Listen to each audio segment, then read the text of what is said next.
오늘 우리가 함께 묵상할 말씀은 시편 135편 1절에서 7절까지의 말씀입니다. 시편 135편 1절에서 7절까지의 말씀을 듣고 오늘 우리에게 주시는 하나님의 은혜를 함께 나누도록 하겠습니다. 할렐루야, 주님의 이름을 찬송하여라. 주님의 종들아 찬송하여라. 주님의 집 안에, 우리 하나님의 집들 안에 서 있는 사람들아, 주님은 선하시니 주님을 찬송하여라. 그가 은혜를 베푸시니 그의 이름 찬송하여라. 주님께서는 야곱을 당신의 것으로 택하시며 이스라엘을 가장 소중한 보물로 택하셨다. 나는 알고 있다. 주님은 위대하신 분이며 어느 신보다 더 위대하신 분이시다. 주님은 하늘에서도 땅에서도 바다에서도 바다 및 깊고 깊은 곳에서도 어디에서나 뜻하시는 것이면 무엇이든 다 하시는 분이다. 땅끝에서 안개를 일으키시고 비를 내리셔 번개를 치시고 바람을 창고에서 끌어내기도 하신다. 아멘. 오늘날 기술 발전은 하루 24시간 동안 찬양을 들을 수 있게 해 주었고, 더 나아가 자신이 원하는 찬양을 검색해서 언제든지 들을 수 있는 그런 환경을 우리에게 만들어 주었죠. 그래서 성도는 하루 종일 정말 원하는 때에 찬양을 들을 수 있을 뿐만 아니라 찬양을 할 수도 있는 그런 시대를 맞이했습니다.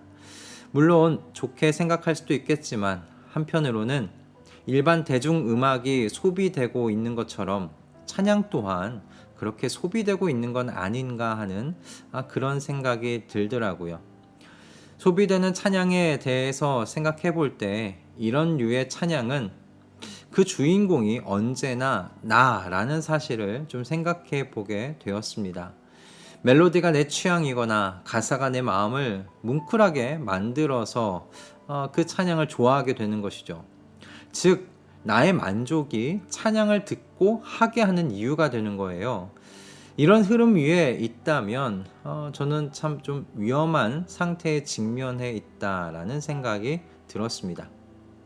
간혹 가슴까지 울리는 스피커 소리와 화려한 세션들의 악기 소리, 그리고 듣기 황홀한 화음까지 곁들여진 그런 찬양 무대는 콘서트를 방불케 합니다. 그리고 그런 장소에서 찬양을 하고 있으면 나도 모르게 그 분위기에 젖어들게 되죠. 그러면 그때 헷갈리는 겁니다.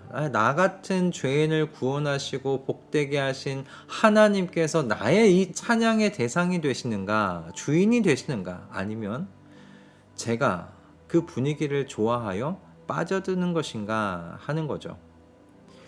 저는 화려한 세션의 찬양을 반대하지 않아요. 중요한 것은 우리 자신이라는 겁니다. 지금 내 자신이 찬양의 주인공이 되고 있는가, 아니면 정말 하나님께서 내 찬양의 주인공이신가, 그것을 분별하는 것이 참 중요하다. 그것에 대해서 말씀드리고 있는 겁니다. 오늘 시편 135편의 주제가 바로 찬양입니다. 시인은 사람들에게 하나님을 찬양하라고 권면하는 것으로 시작하고 있어요. 시인에게 있어서 하나님을 찬양하는 것은 너무나 당연한 일인 듯 보입니다. 그래서 주님의 종들에게 주님을 찬양하라고 명령하고 있는 시인입니다. 시인이 하나님을 찬양하는 것은 습관이나 뭔가 분위기에 휩쓸린 것이 아니에요. 시인은 이어지는 내용에서 하나님께서 찬양을 받으시기 합당한 이유가 무엇인지를 나열하면서 말해주고 있기 때문입니다. 시인이 하나님을 찬양하는 이유는요, 하나님께서 선하신 하나님이시기 때문이고요, 하나님께서 세상의 절대 주권자시고 역사의 주인이시기 때문에 그렇습니다. 또한 시인은 하나님께서 자신이 뜻하시는 것은 무엇이든지 다 하시는 분이시라고 그렇게 말하면서 하나님이 왜 세상의 절대 주권자인지를 분명하게 이야기를 하죠. 그리고 하나님께서 세상의 역사 속에 개입하셔서 이스라엘을 이집트에서 이끌어내실 뿐만 아니라 약속하신 가나안 땅으로 들어가게 하셔서 그 땅 주셨다는 것, 그것을 말하면서 하나님께서 역사의 주인이시라고 그렇게 구체적으로 하나님이 하신 일을 이야기하고 있는 시인입니다. 이렇게 찬양하고 있는 시인을 보면서 저는 이 찬양에 대해서 두 가지를 좀 생각해 보게 되더라고요. 첫 번째는 무엇이냐면 찬양을 통하여 하나님의 구체적인 성품과 그 하신 일을 찬양하라는 겁니다. 기억하여 찬양하라는 거예요. 앞에서 말씀드렸듯이 사람은 언제나 자기 중심적으로 찬양할 수 있는 존재지요. 하나님을 찬양한다고 하면서도 나를 위한 찬양을 할 수 있는 그런 위험성을 언제나 가지고 있는 것이 저는 사람이라고 생각합니다. 그렇기에 찬양의 정신을 지키기 위한 저는 기준을 가지고 있는 것이 참 중요하다고 생각돼요. 그리고 그것이 바로 하나님의 구체적인 성품과 그 하신 일을 기억하며 찬양하라는 겁니다. 본문에서 시인은 하나님을 찬양하고 있어요. 그런데 시인은 구체적으로 하나님의 성품과 그 하신 일을 말하고 있는 걸 우리는 발견할 수 있습니다. 야곱을 선택하시고 이스라엘을 소중한 보물로 택하신 하나님의 은혜를 시인은 하나님의 선하심으로 바라보면서 하나님을 찬양해요.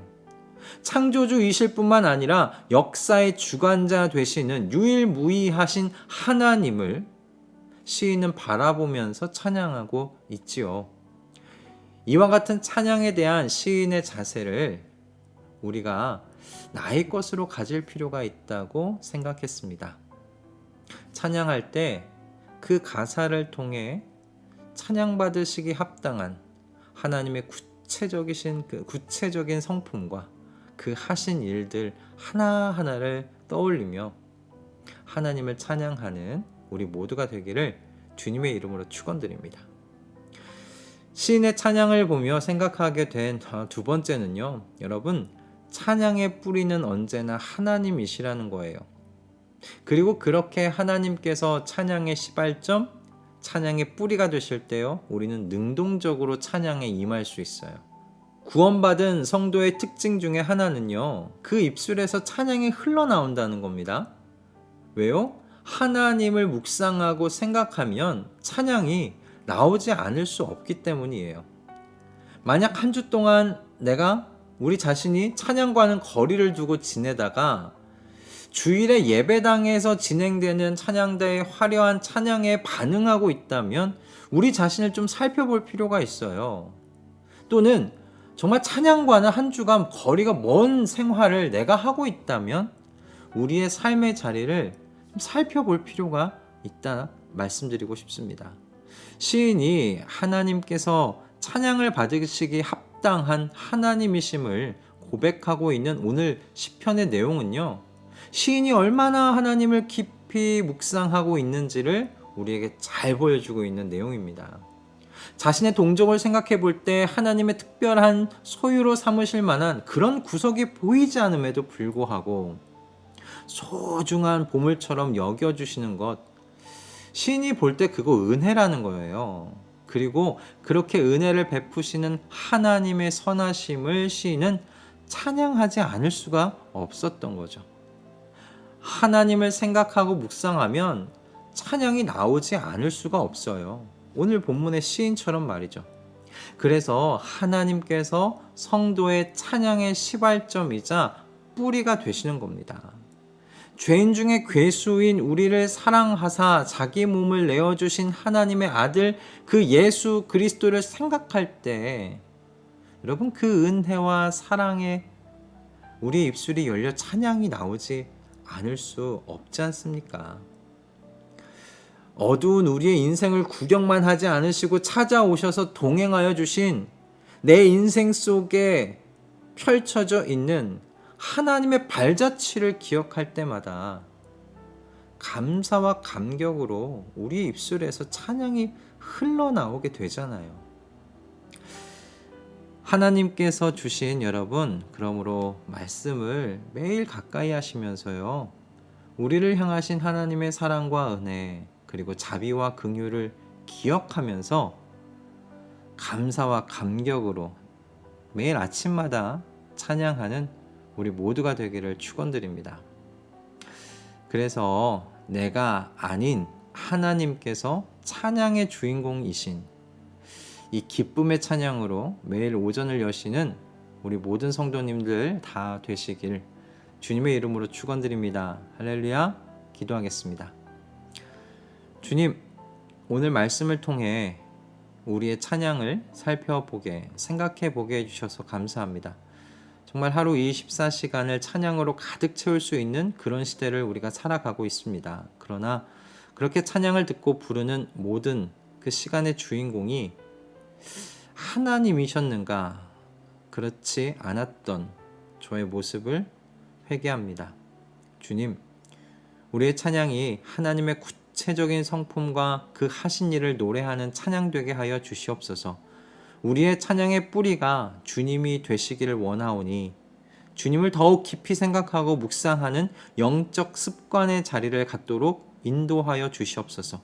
시인과 같이 주님을 찬양하기를 소원하오니 우리 모두를 성령으로 충만하게 하시사 우리의 입술이 주님을 향하여 기쁨으로 늘 열려 있도록 인도하여 주시옵소서. 은혜 베풀어 주시옵소서. 예수 그리스도의 이름으로 기도드립니다. 아멘.